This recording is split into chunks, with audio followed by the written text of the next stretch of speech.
Oui. Ok, du coup, on est à Aren sur le Kelbeek. C'est donc le dernier jour de la marche des acteurs à Bruxelles. Et donc on est sur le Kelbeek où Laurent, qui est le président autoproclamé de la République bananière du Québec, va nous présenter un peu d'où vient, puisque en tant qu'habitant, c'est les premières personnes concernées qui ont démarré la lutte sur le Québec. Moi je ferai un petit mot d'un moment charnière qui était le tournant, au moment où on est venu planter des patates, voilà, le 17 avril 2014. Et il y a Gaël, Rudy et Raph qui pourront parler plus de l'occupation, puisqu'ils ont, enfin Raph en tout cas, habité ici et Gaël et Rudy habitent encore ici. Voilà. Laurent, vas-y. Donc on a fait Kelbeek, on va parler de la zone qu'on est toujours fiers de présenter. Peut-être juste après ce qu'on fera, on ferait quand même un petit tour pour ceux qui sont jamais venus. On n'aura pas l'occasion de faire tout le tour parce que à mon avis niveau temps on sera à la bourre pour Coman Josapha. Mais ça vaut la peine quand même d'aller notamment près de la source là-bas. Voilà. Donc si on est ici, avant 2012, ici c'est un champ de maïs et de l'autre côté du chemin c'est une zone naturelle qui a été un peu utilisée comme potager ou comme toute la zone c'est des champs. Et donc petit à petit c'était juste une zone verte qui était utilisée par beaucoup de monde, à Scarbeek, à Evere et surtout à Aren, même s'il y en a beaucoup qui ne connaissaient pas. Et le sentier que vous avez emprunté pour venir va jusqu'à Diegem. À Diegem, c'est vraiment la commune, le village sœur de Aren où il y a les commerces. Et donc on a appris en 2012 que toute la zone était menacée, que non seulement ils voulaient faire quelque chose sur des usines qui ont été détruites là en bas, mais aussi sur l'ensemble et surtout sur la zone verte. On entend un peu. Et donc voilà, on a été outré de la manière dont la communication est arrivée, quoi. En 2012, on a appris que le projet de prison qui végétait, qui n'était encore rien du tout d'après les pouvoirs publics, on a découvert un appel d'offres pour une prison de 1200 détenus, donc 4 fois plus que ce qu'on avait entendu précédemment, et qui s'étendrait sur l'ensemble de la zone jusqu'au bâtiment qu'il y a là-bas, et y compris un parc dit Télétubies, un parc aménagé qu'on peut utiliser depuis 2004-2005 je pense. Et donc voilà, on continue donc à valoriser la zone, donc à amener des gens, de faire des balades pour découvrir la diversité. Il y a des orchidées dans le haut de la zone verte, et de dire que c'est un lieu au niveau paysager, au niveau public qui a du sens d'être protégé, ne fût-ce que pour l'absorption des polluants, l'absorption de la chaleur, l'absorption du bruit entre l'ensemble des trains, des avions, des autoroutes qu'il y a ici autour. Et donc ça c'était la base du combat. Ensuite on a travaillé avec les ateliers urbains et Intervention Bruxelles pour découvrir, finalement c'est une prison qu'ils veulent installer ici, c'est pas commun. Et donc est-ce qu'on s'oppose à la prison parce qu'on a peur d'une prison tout près de chez nous? Et on a découvert un peu, on a fait, certains Arenois avec les ateliers urbains ont fait un film Prison des villes, prison des champs, qui a permis aux Arenois, à moi, de découvrir un peu la question carcérale et de comprendre rapidement que finalement ça faisait partie, le délit, la justice faisait partie de notre ville, et que si on voulait vraiment une solution, il fallait plutôt intégrer ça au tissu social et donc pas l'exclure dans les campagnes ou dans les zonings industriels, ce qui est ici un peu les deux. En tout cas exclure de la ville, et surtout de faire des unités plus petites, alors qu'ici on double finalement la capacité maximale, enfin plus ou moins, des prisons. Donc, il propose un projet de 1200 détenus. ils disent que c'est un village pénitentiaire, mais ça reste une grosse concentration de différents gros bâtiments si on compare à ce qui existe à Aaren. Et donc voilà, on est devenu militant anti-prison également. Et on souhaite différents projets. Il y a Rudy notamment qui fait un projet un toit pour tous, quoi. Il dit tiens, en fait, Gaël, le camping gratuit, donc on a accueilli l'Altertour par exemple. Ça permet aussi de créer des lieux d'échange et votre visite ici pour Aaren, ça fait bien plaisir. Voilà, brièvement pour C'est les conneries quand même, pas. Ouais.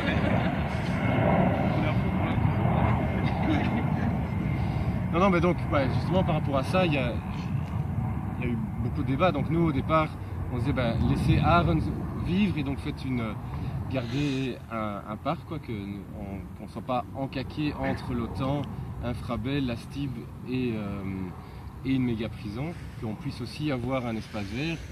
Tout ce qu'on lisait montrait que socialement, même pour la sécurité, c'était intéressant de vivre à proximité d'une zone verte. Donc ça, on revendique toujours. Et donc on était prêt à faire une petite prison, enfin on était prêt à ce qu'ils aient fait à une moitié de prison, donc 600 détenus, ce qui est déjà énorme par rapport à ce qui est proposé. Donc, en termes de récidive, on dit en dessous de 50, on fait des meilleurs résultats qu'au-dessus de 100, donc on n'est pas du tout en dessous de 1000 ou quoi que ce soit.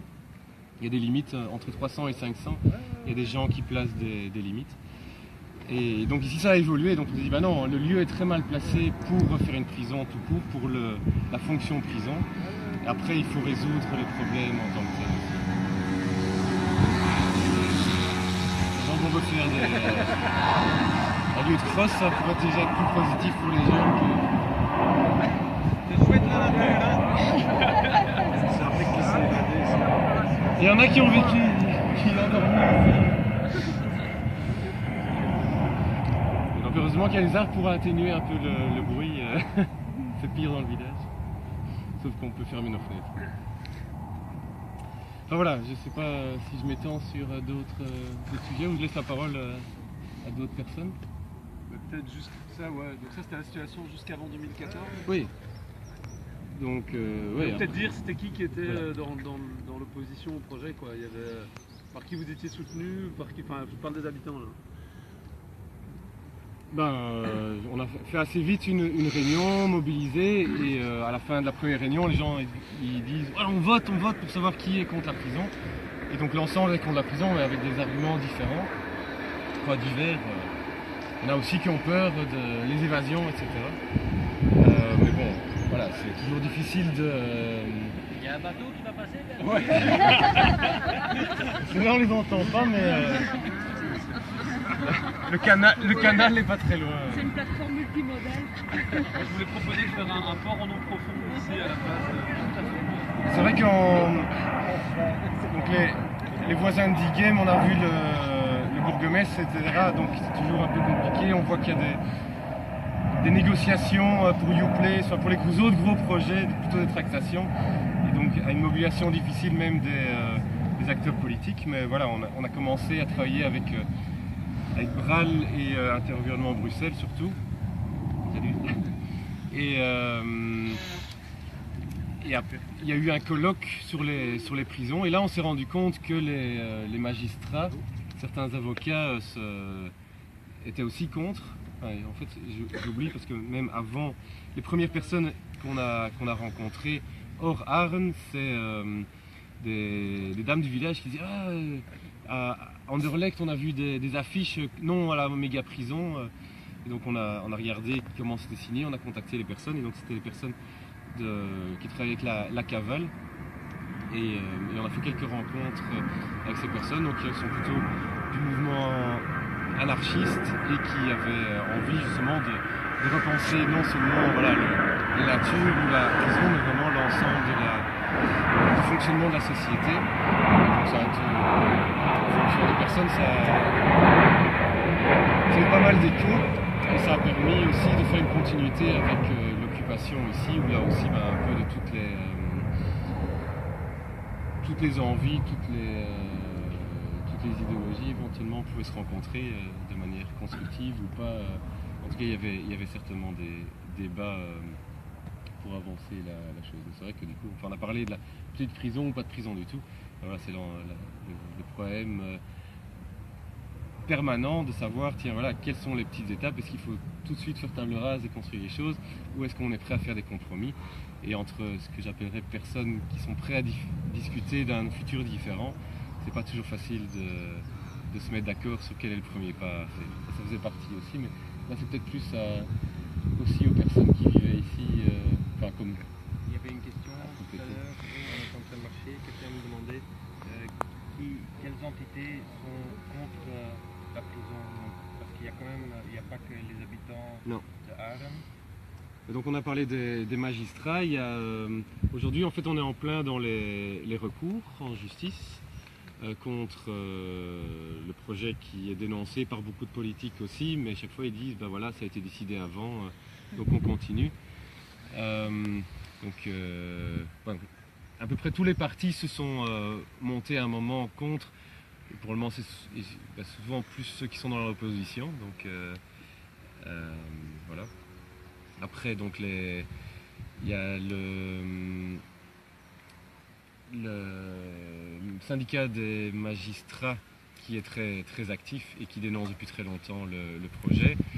Il y a aujourd'hui dans les recours, il y a les avocats ou le bâtonnier de Bruxelles qui va très vraisemblablement aussi faire un recours en justice.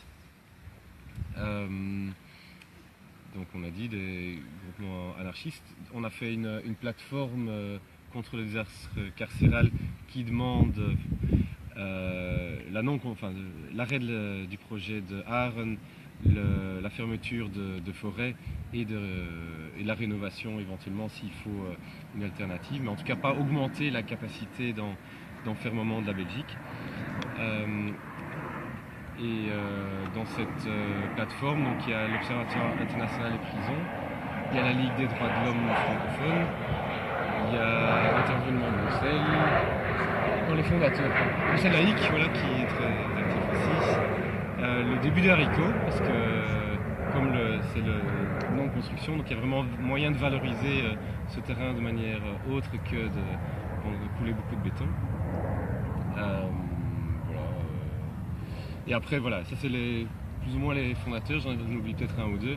Et alors il y a toute une série d'autres acteurs qui travaillent en prison, qui soutiennent les familles, qui soutiennent aussi cette plateforme pour les objectifs que j'ai cités.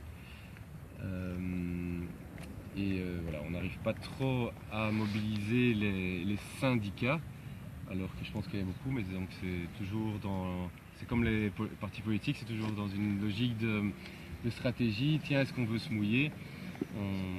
Au niveau des Flamands aussi, comme par exemple la Ligue des droits de l'homme flamande, n'ose pas trop se mouiller non plus parce qu'ils sont partie prenante du projet Huizen les maisons, qui propose des petites maisons de détention qui sont gérées par des associations plutôt que par le